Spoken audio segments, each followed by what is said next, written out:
So I was an aimless kid growing up in Silicon Valley, California. There wasn't really much I really liked to do, and my dad told me many years later that he was afraid I wouldn't graduate from high school.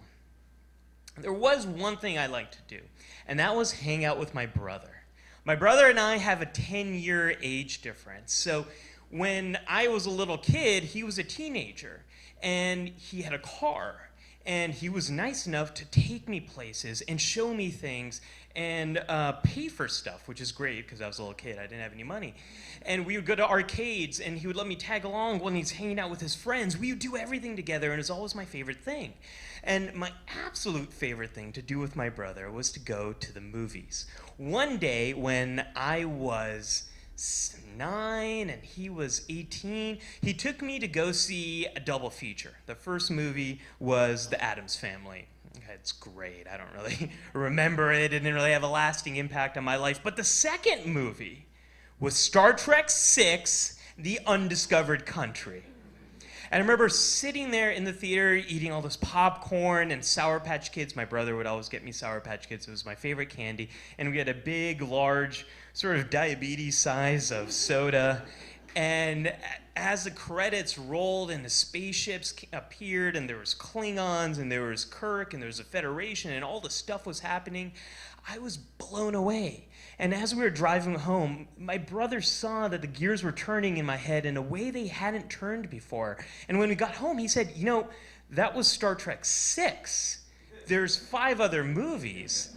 And I was like, that was Star Trek VI? I thought it was Star Trek VI. I didn't really know much about Roman numerals at that time.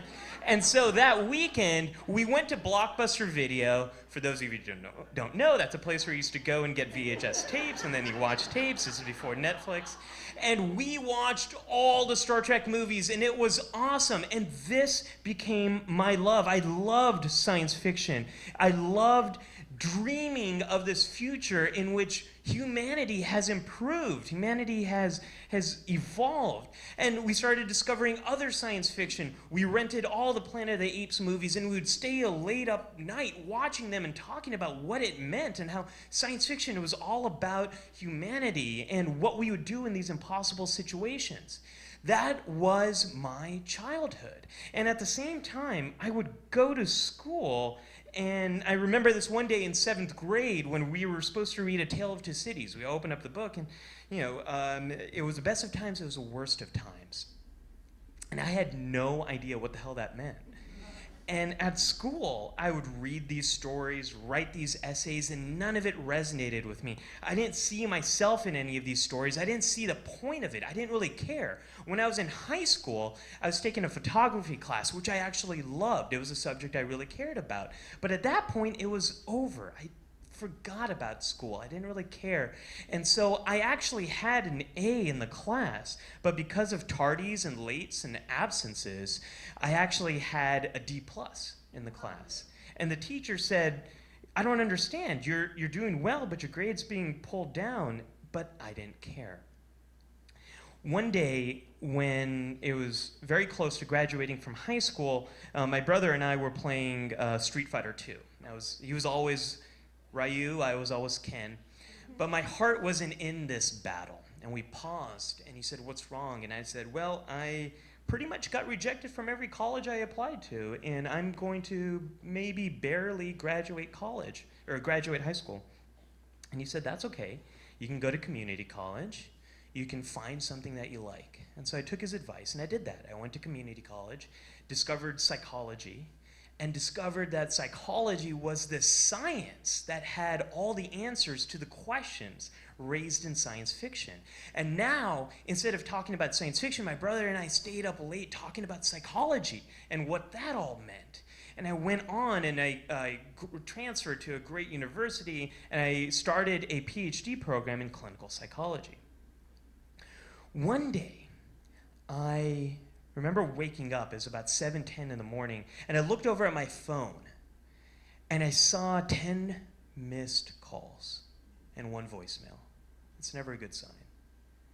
And I look, and they're all messages from my dad, or they're all missed calls from my dad. And I listened to the voicemail, and the voicemail said, Ali, this is your father.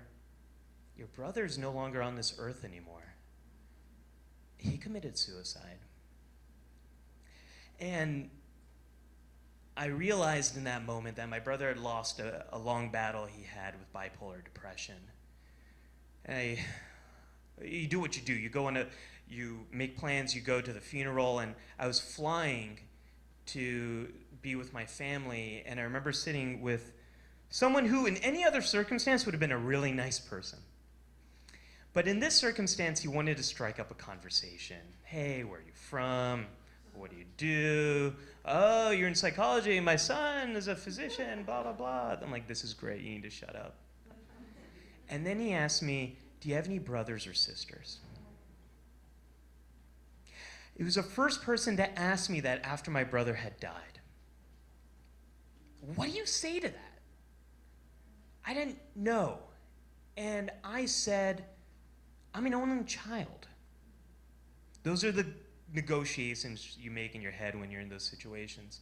And I felt something I'd never really felt before. I felt as if there was like a black hole kind of pulling me down. I felt this force in that chair that I couldn't escape. And I took off the belt and I ran to the lavatory in that airplane. And I could barely fit in the lavatory. But it was the only place where I found any solace on that plane. And I hid there as long as I could. When I came back from my brother's funeral, I removed everything that reminded me of him. It was as if I was erasing him from this universe. The photos, the video games. I stopped watching Star Trek.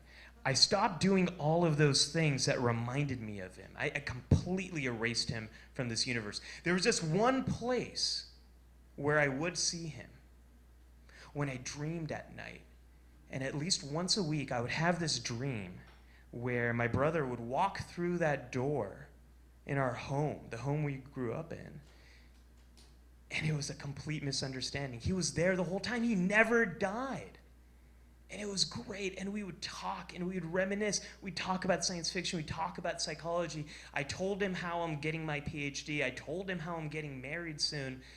And then I'd wake up, and it was as if I lost him all over again. I started to call that the parallel universe where my brother lives. And I'd revisit it every week or so. And this was my life for 5 years. For 5 years, I would be in conversations with other people, and they would say things like, that just makes me so mad. I hate my boss. I wish I could just shoot myself.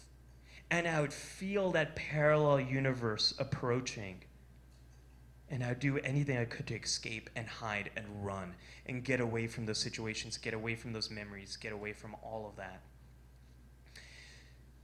5 years after my brother died, I was invited to this meeting of all these fancy psychologists, and I was the only graduate student in the room.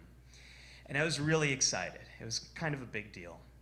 And I remember being seated at a table, and there was about 6 other psychologists, all big names. One of them was a president of this association. This other person, I had read everything they had ever written. I was super fanboying out about being seated with them.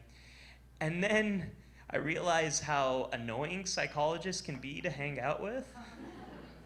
They start asking you questions like, so what was your relationship with your mother like growing up? I'm like, really? Do you realize how much of a parody you guys are of yourselves? And then they started talking about siblings and growing up with siblings. And the conversation turned towards me, and I felt that parallel universe again. I had all of these fears about what these people would think about me losing my brother. That they would point and say, there's Ali Mattu, the therapist who couldn't even save his own brother. The guy who let everyone down.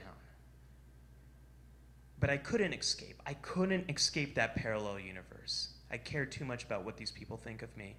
And so I said, my brother's name is Salman, and I loved him, and he died. And all of those fears I have didn't come true. In fact, they wanted to know more about him. They asked me, what was your relationship like with him? And so I started something different.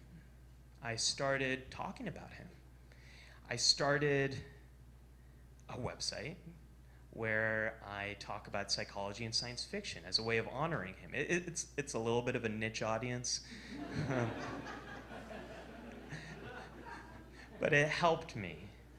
And I started speaking at Comic Cons, and I started sharing his story and my story. And I realized that the universe didn't end when I faced my fears. And by sharing my story, I can do for others what my brother did for me.